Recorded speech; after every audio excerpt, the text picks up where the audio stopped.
বিয়ের পূর্বে কোনো মেয়ের গায়ে হাত দিবি না ভাই আমার, খবরদার। বিয়ের পূর্বে কোনো মেয়ের সাথে কথা বলবি না, খবরদার। তোর যোগ্যতা নেই ওর সাথে কথা বলার। তুই কে রে? বামন হয়ে চাঁদের দিকে হাত বাড়াবি না। আমার বোনরা চাঁদ। ওয়াল্লাহি যেদিন ইসলামী শাসন আসবে, যেদিন ইমাম মেহেদী আসবে, যেদিন ঈসা আলাইহিস সালাম আবার আসবে, ওনার বন্ধের উপর যারা হাত দেবে উনি হাত কেটে ফেলবে। তুই বামন হয়ে চাঁদের দিকে হাত বাড়াইস না। আমার বোনরা চাঁদ। ইসলাম মেয়েদেরকে চাঁদ বলেছে আর তোকে বামন বলেছে। বেটা তুই বেটা ছেঁড়া খাতায় শুয়ে লাখ টাকার স্বপ্ন দেখিস, বিয়ের আগে মেয়ের গায়ে হাত দিস? তোর সাহস কত? তোর সাহস কত?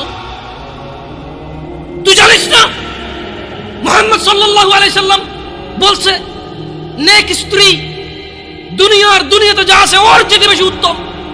তুই কি করে ওর গায়ে হাত দিস বিয়ের আগে? তোর সেই যোগ্যতা আছে বল?